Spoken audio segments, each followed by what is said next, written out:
Hello friend, आप देख रहे हो हमारा चैनल गुरु बुक्स। तो आज हम फिर से नई बुक लाए हैं जिस बुक का नाम है एक्सीडेंटल जीनियस। इसका मतलब अपनी सोच को एक सही ढंग से कागज़ पर उतारना सीखिए। इनका लेखक का नाम है मार्क लेवी। तो चलिए बुक आपको दो लफ्ज़ में बताते हैं। एक्सीडेंटल जीनियस में हम देखेंगे कि किस तरह हम अपनी सोच को संभाल कर रख सकते हैं। इस किताब की मदद से आप अपने आइडिया को यादों के जंगल में खोने से बचाकर उसे हमेशा अपने साथ रखना सीख सकते हैं। रोज़ की ज़िंदगी की समस्याओं को सुलझाने के लिए और अपनी सोच को विकसित करने के लिए यह किताबी है। यह एक उपयोगी किताब है। यह किसके लिए है? वे जो अपनी सोच को सही आकार देना सीखना चाहते हैं, वे जो एक सफल लेखक बनना चाहते हैं, वे जो अपनी लेखन कला को सुधारने की कोशिश कर रहे हैं। अध्याय नंबर 1। यह किताब आपको क्यों पढ़नी चाहिए? अपनी सोच को एक सही ढंग से कागज़ पर उतारना सीखिए। अक्सर ऐसा होता है कि हमारे अंदर बहुत सारे आइडियाज आते हैं, लेकिन हम उन्हें दूसरों को समझा नहीं पाते। कभी कभी ऐसा भी होता है कि हम अपने ही ख्यालों में कुछ इस तरह उलझ जाते हैं कि हम खुद भूल जाते हैं कि हमने क्या सोचा था, हम क्या बोलने वाले थे। फ्री राइटिंग आपकी सभी समस्याओं का समाधान है। इसकी मदद से आप अपने विचारों को एक जगह पर लिख सकते हैं, उन्हें हमेशा के लिए सुरक्षित रख सकते हैं। लेकिन यह एक फ्री राइटिंग क्या है और आप इसका इस्तेमाल कैसे कर सकते हैं, इस किताब की मदद से आपको इन सवालों के जवाब मिलेंगे। इस किताब की मदद से आप जानेंगे कि कैसे आप अपनी रोज़ की ज़िंदगी में पैदा होने वाले विचारों को समेट कर रख सकते हैं और कैसे बाद में ये विचार आपको फ़ायदा पहुंचा सकते हैं।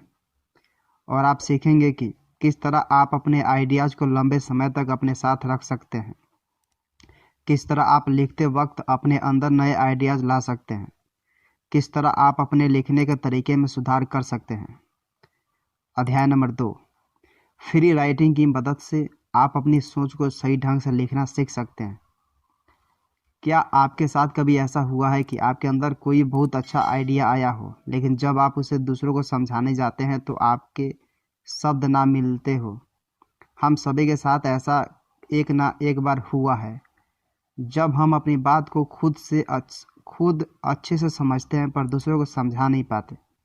इंसान का दिमाग ही एक ऐसा दिमाग है जो सही तरीके से सोचना जानता है, और अगर ऐसे में अगर आप कोई नई बात सोचते हैं तो ये आम बात ही है।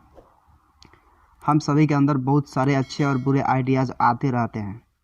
हम सभी किसी एक समस्या के समाधान को सोच सकते हैं, लेकिन जब इस सोच को एक सही ढांचा देकर अपने दिमाग से बाहर लाना होता है तो इसमें ज़्यादातर लोग मात खाते हैं। लेकिन ऐसा क्यों होता है? हमारा दिमाग आलसी होता है। यह हमारी सोच को सही ढंग से नहीं रखता, बल्कि उन्हें आपस में ही उलझा देता है। इसे सुलझाने के लिए आप फ्री राइटिंग का इस्तेमाल कर सकते हैं। फ्री राइटिंग एक ऐसा तरीका है जिसका इस्तेमाल हर कोई कर सकता है। ये सिर्फ लेखकों या बिजनेसमैन के लिए ही नहीं, बल्कि हर उस व्यक्ति के लिए है जो सोच सकता है। आप इसके इस्तेमाल से अपनी ज़िंदगी के और साथ ही अपने काम के फैसले को अच्छे से लेना सीख सकते हैं। फ्री राइटिंग एक ऐसा तरीका है जिसकी मदद से आप अपनी सोच को एक सही आकार देकर कागज़ पर लिख सकते हैं, जिससे दूसरे आपकी बातों को अच्छे से समझ सके। इसमें आप कुछ नियमों का इस्तेमाल कर अपनी सोच को लिखना सीखते हैं, जिससे आपको बहुत फ़ायदा मिल सकता है। अध्याय नंबर 3। कुछ नियमों के इस्तेमाल से आप फ्री राइटिंग आसानी से सीख सकते हैं। फ्री राइटिंग के कुछ नियम हैं जिनका इस्तेमाल कर आप इसका फ़ायदा पा सकते हैं। अपनी अपेक्षाओं को कम करें। आप एक साथ सब कुछ हासिल करने की कोशिश मत कीजिए। अगर आप कुछ लिखने बैठते हैं तो आप वहाँ की चीज़ें मत लिखिए। आप सिर्फ वही लिखिए जो ज़रूरी है। अगर आप ज़्यादा लिखते हैं तो आप फिर से अपनी सोच को उलझा देंगे और ऐसे में फ्री राइटिंग का कोई फ़ायदा नहीं रह जाएगा। इसलिए आप आराम से बैठ जाइए और बिना जोर लगाए अपने विचारों को आराम से लिखिए। जल्दी और लगातार लिखिए। तेज़ लिखने से आपका दिमाग भटकता नहीं है। दिमाग के काम करने की क्षमता हाथ के काम करने की क्षमता से ज़्यादा होता है। इसलिए अगर आप धीरे लिखते हैं तो आपका दिमाग उस बीच कहीं और भटक सकता है और आप अपने आइडियाज़ भूल सकते हैं। ऐसा हो सकता है कि जब आप तेज लिखेंगे तो आपसे लिखने में कुछ ग्रामर या स्पेलिंग की गलतियां हो जाए। आप फिलहाल इस पर ध्यान मत दीजिए। एक बार आपने आपने अपनी सोच को लिख लिया तो आप अपनी बाकी की गलतियों पर ध्यान दे सकते हैं। आप सिर्फ लिखते जाइए। लिखने की एक समय सीमा तय कीजिए। हर काम के लिए एक डेडलाइन रखने से आपका दिमाग सिर्फ काम पर ही फोकस करता है। अगर आप अपने एक डेडलाइन तय कर देंगे तो इससे आपको लिखने में मदद मिलेगी। फाइट क्लब के लेखक चक फल्यूक तभी तो लिखा करते थे जब तक उनके कपड़े वॉशिंग मशीन में साफ हो रहे होते थे। जैसे ही उनके कपड़े साफ हो जाते वे लिखना बंद कर देते थे। अध्याय नंबर 4। आप जैसा सोचते हैं वैसा ही लिखिए। अपनी सोच के साथ बहते रहिए और अपने ध्यान को एक सही रास्ता दीजिए। फ्री राइटिंग के और कुछ भी नियम है। अपनी सोच में बदलाव मत कीजिए। जब भी कुछ लिखने बैठे आप सिर्फ अपने समझने के लिए लिखिए। आप इस तरह से लिखने की कोशिश मत कीजिए जिससे आपका लिखा हुआ दूसरों को भी आसानी से समझ में आए। फिलहाल आप सिर्फ वो लिखते जाइए जो आपके दिमाग में आ रहा है। एक बार आपने अपनी सोच को लिख लिया तो आप वापस जाकर उसे अच्छा रूप दे सकते हैं। अगर आप ग्रामर के बारे में या दूसरी बातों के बारे में सोचेंगे तो आप अपने सोचने की कला को मार देंगे। इससे आपको दिमाग दूसरी ओर भटक सकता है। अपनी सोच के साथ बहते रहिए। आप जैसे जैसे सोच रहे हैं वैसे वैसे ही लिखते जाइए। अगर बीच में लिखते वक्त आपको लगता है कि आप ऊपर लिखी गई बातों को और अच्छे ढंग से लिख सकते हैं तो आप ऊपर जाकर सुधार मत कीजिए।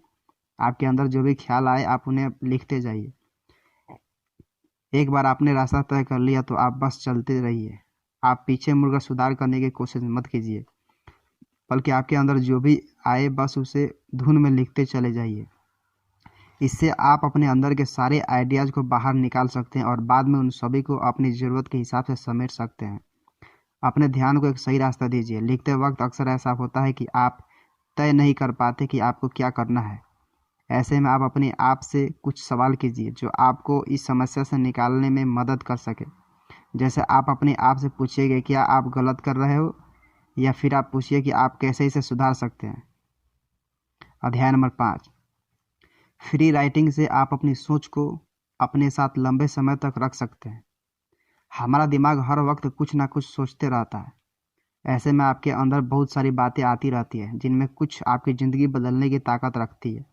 लेकिन यादों के इस समंदर में आपके काम की बात अगर खो जाए तो इसमें कोई हैरानी की बात नहीं है। इसलिए आप अपने आइडियाज़ को लिख कर रखिए। अगर आप लिखेंगे तो आप अपने आइडियाज़ को लंबे समय तक अपने साथ रख पाएंगे। लिखने से आप अपने आइडियाज़ का रिकॉर्ड रख पाएंगे। मान लीजिए आपको सामान लेना है। अगर आप अपने सामान की लिस्ट बना लेंगे तो आप कोई सामान नहीं भूलेंगे। फ्री राइटिंग से पहले आप कुछ प्रॉम्प्ट लिखिए। प्रॉम्प्ट छोटी छोटी लाइनें होती है जो आपकी सोच को एक दिशा दे सकती है। एक प्रॉम्प्ट आपको रास्ता दिखाने में मदद कर सकती है। इसकी मदद से आप अपने आइडियाज़ को एक आउटलाइन तैयार कर सकते हैं और फिर उसकी मदद से एक सही दिशा में अपने आप को लेकर जा सकते हैं। मान लीजिए आप एक कहानी लिख रहे हैं। कहानी की शुरुआत आप कुछ इस तरह से कर सकते हैं। ये बात उस समय की बात है जब डॉट, या फिर आप इसकी शुरुआत ये लिख कर सकते हैं, मुझे अब भी वो दिन याद है जब डॉट। इस तरह की दूसरी लाइन आपको आपकी कहानी की शुरुआत करने में मदद कर सकती है। प्रॉम्प्ट लिखने से आपके अंदर कुछ नया आइडियाज आ सकते हैं। यह आपके लिखने में आपकी काफ़ी हद तक मदद कर सकते हैं। अध्याय नंबर 6। पुराने आइडियाज़ को छोड़कर आप नए और बेहतर आइडियाज़ के लिए जगह बना सकते हैं। लिखते वक्त ज़्यादा सोचने से आप अपने विचारों को उलझा सकते हैं। ऐसे में आपकी लिखी गई बातों को समझ पाना मुश्किल हो सकता है। अपने आइडियाज़ को आसान शब्दों में लिखने के लिए आप ज़्यादा मत सोचिए। ज़्यादा सोचना हमेशा ही नुकसानदायक होता है। आप समस्याओं की जड़ तक पहुंचने की कोशिश कीजिए। इसके लिए आप फैक्ट का सहारा ले सकते हैं। मान लीजिए आप किसी कंपनी में काम कर रहे हैं जिसके सेल्स में गिरावट आई है।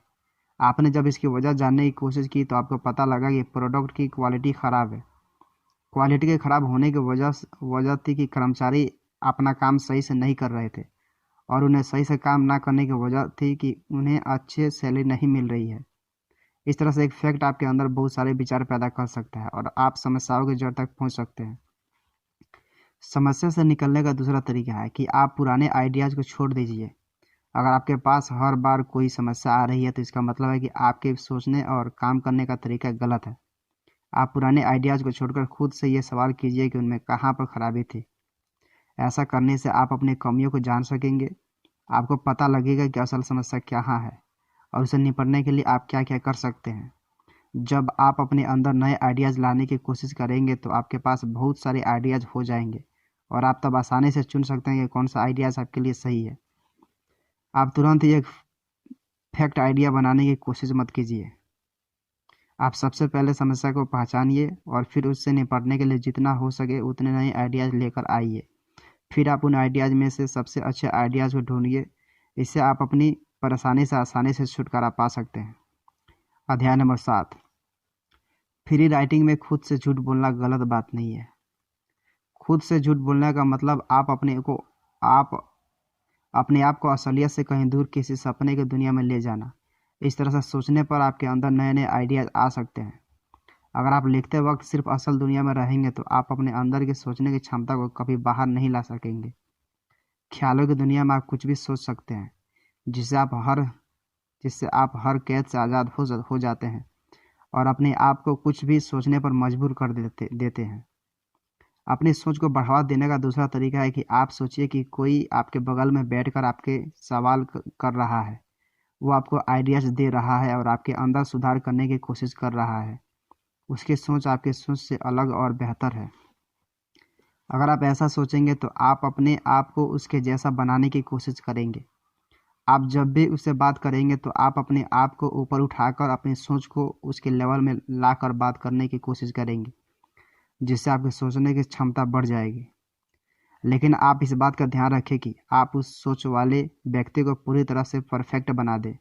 आप यह मत सोचिए कि महात्मा गांधी या एपीजे अब्दुल कलाम आपके बगल में बैठकर आपको मशवरा दे रहे हैं। अगर आप ऐसा सोचते हैं तो आप अनजाने में ही अपनी कंपनियों को उनसे छुपाने की कोशिश करेंगे, जिसकी वजह से आप कभी ऊपर नहीं उठ पाएंगे। आपके ख्यालों का व्यक्ति आपके दोस्त जैसा होना चाहिए, जिससे आप खुलकर सारी बातें कर सकें। अध्याय नंबर 8। अपने लिखे गए आइडियाज़ को बांटिए और लिखने के लिए खुद को ज़्यादा समय दीजिए। अगर आप अपने आइडियाज़ को अपने तक ही रखेंगे तो आपको कभी पता नहीं चलेगा कि क्या आपके आइडियाज़ वाकई में अच्छे हैं या नहीं। आप दूसरे लोगों को अपनी लिखी हुई चीज़ें दिखाइए और उनसे पूछिए कि उन्हें ये कैसा लगा। इससे आप अपने विचारों के साथ साथ दूसरे के विचारों का भी इस्तेमाल कर सकते हैं और साथ ही अपनी कंपनी को समझ सकते हैं। जब हम किसी चीज़ से बहुत ज़्यादा प्यार करते हैं तो हम उसकी बुराइयों को नहीं देख पाते। इसलिए अगर आप अपने आइडियाज़ में खराबियाँ ढूंढकर उन्हें और बेहतर बनाना चाहते हैं तो आप अपने किसी दोस्त को वे आइडियाज़ दिखाइए और उनसे सलाह लीजिए कि आपको क्या करना चाहिए जिससे आपका काम और अच्छा से हो सके। इसके अलावा आप रोज़ की ज़िंदगी से भी काफ़ी सारे आइडियाज़ पा सकते हैं। अगर आप अपने आसपास देखें तो आपको बहुत सारी ऐसी घटना मिलेगी जिनसे प्रेरित होकर आप अपने काम में सुधार कर सकते हैं। आप अपनी आंखों को हमेशा कुछ ढूंढते रहने के काम पर लगाइए। आप अलग अलग लोगों से मिलकर उनके बारे में जानने की कोशिश कीजिए। अगर आपको कोई कहानी पसंद आती है तो आप उसे अपनी आइडियाज़ के साथ जोड़ने की कोशिश कीजिए। अगर आप अपने आइडियाज़ को अच्छे से नहीं लिख पा रहे हैं तो आप अपने आप को ज़्यादा समय दीजिए। इस समय में आप ज़्यादा सोच सकते हैं। आप किसी दूसरी किताब में अपने काम की कोई चीज़ ढूंढ भी सकते हैं। आप इस लंबे समय को कई भागों में बांटिए। आप कुछ समय तक लिखिए और फिर अपने लिखे हुए को पढ़िए, जिससे आपको अपनी गलतियाँ मिल सके और आप उसमें कुछ ज़रूरी बदलाव कर सकें। इसके बाद फिर से लिखिए और फिर उसमें सुधार कीजिए। धीरे धीरे आप अपने काम को पूरा कर लेंगे। अध्याय नंबर 9। आप अपने लिखी गई चीज़ों को संभाल कर रखिए। आप जो भी लिखें उसे कहीं ना कहीं संभाल कर जरूर रखिए। अपने आइडियाज़ को कभी भी खोने मत दीजिए। ऐसा करने पर जब आप बाद में उसे पढ़ेंगे तो आप उन आइडियाज़ में छुपी हुई खराबी को पहचान कर उन्हें एक नया रूप दे सकते हैं। अगर आप अपने सारे आइडियाज़ को संभाल कर रखेंगे तो आप उनमें से बहुत सारी काम की चीज़ों को निकाल कर कुछ नया और बेहतर बना सकते हैं। आपके आइडियाज़ किसी न किसी मोड़ पर आपके काम ज़रूर आएंगे। उनका इस्तेमाल कर आप भविष्य में आने वाली परेशानियों से निपट सकते हैं या फिर भविष्य में उन आइडियाज़ पर किसी से काम शुरू करवा सकते हैं। इसलिए आप सभी की एक फ़ाइल बनाकर उन्हें अलग अलग भागों में बांटकर अपने कंप्यूटर में सेव कर लीजिए। इनका इस्तेमाल आप प्रॉम्प्ट की तरह कर सकते हैं।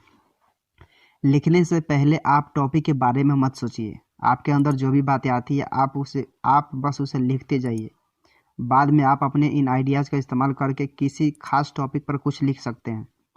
इसके साथ ही आप अपने कंप्यूटर में सभी आइडियाज़ को सेव करते रहिए। आप अपने ऊपर ज़्यादा भार मत लीजिए। अपने सारे आइडियाज़ को एक साथ जोड़कर कुछ नया बनाने की कोशिश कीजिए। उसे बार बार पढ़िए और बार बार उसमें सुधार कीजिए।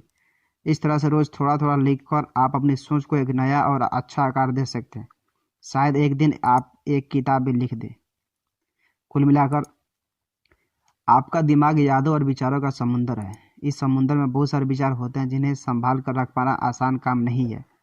आप अपने दिमाग में आए अच्छे विचारों को फ्री राइटिंग की मदद से समेट कर रख सकते हैं और साथ ही उन्हें बार बार पढ़कर उनमें काफ़ी हद तक सुधार भी कर सकते हैं। क्या करें? अपने लिखने की प्रक्रिया में बदलाव करने की कोशिश कीजिए। एक बार आपने फ्री राइटिंग कर ली तो आप अपनी लिखी हुई चीज़ों को पढ़िए। आप उसमें कुछ बदलाव कीजिए। अगर ज़रूरत हो तो आप फिर से एक नई शुरुआत कीजिए। देखते ही देखते आप अपने आप को एक नए रास्ते पर खड़ा पाएंगे।